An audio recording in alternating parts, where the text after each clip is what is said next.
I've been hanging out. I haven't been working in LA, but I come out here and hang out and shit. I was out here a few weeks ago. I almost got arrested. I'm not bullshitting. This happens to a lot of black people. What happened was,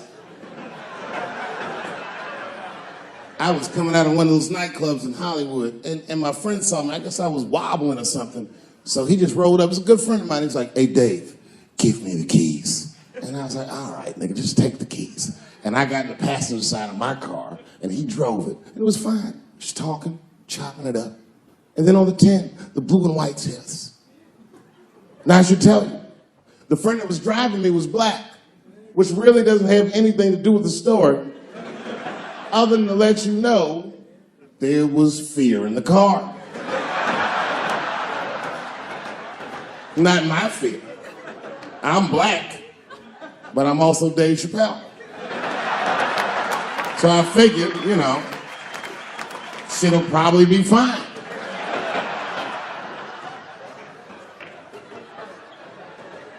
Traffic stop started off on the right foot. Cops came up to the driver's side. "Hi, how you guys doing?" And he recognized me immediately. "Oh, Dave Chappelle." And I looked at my friend like, "We getting out of this shit."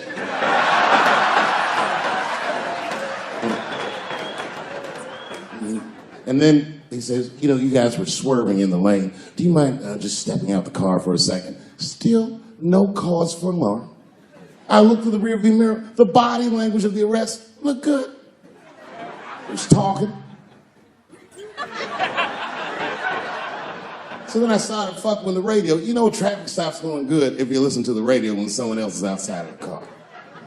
But then when I looked back in the rearview mirror, something had gone horribly wrong. The motherfuckers back there like. And the next thing I knew, they were stuffing them in the back of the car. And I thought, you know, when anybody would think of a situation like that, oh my God, what is gonna happen to me?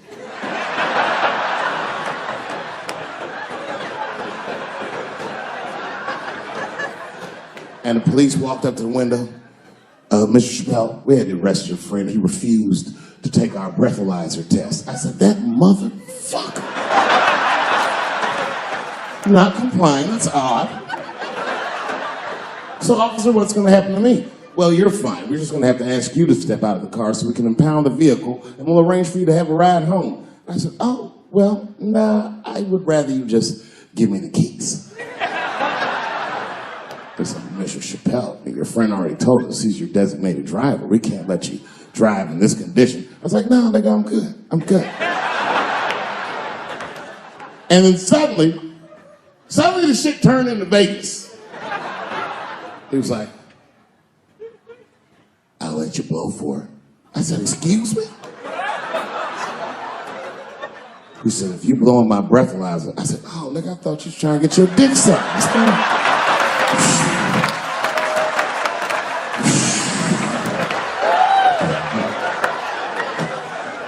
"If you blow in my breathalyzer and pass, I'll give you the keys to the car." I said, "Set him up, nigga, let's play."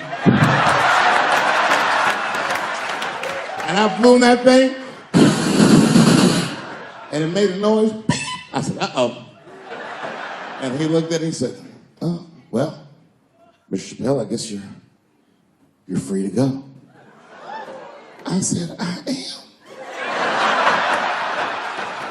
I didn't know that thing didn't pick up weed. I drove home on the 10, 30 miles an hour. Yeah, no, it all worked. It all worked. I'm one of the lucky ones. It doesn't work out that well for everybody. I saw that videotape of that lady that got beat up in LA in the traffic. You see that shit on rush hour traffic? They beat a black woman's ass. This woman didn't even do anything wrong. It's fucked up. It was so fucked up it didn't even go to court. The city of LA just gave that woman $1.5 million for her pain and suffering. That is not bad, considering that's the same amount of money that Marcos Maidana made to fight Floyd Mayweather the second time. And this woman obviously hasn't trained a day in her life. You can see it on the tape. She didn't come to fight. Her guards were low. She was taking a lot of shots.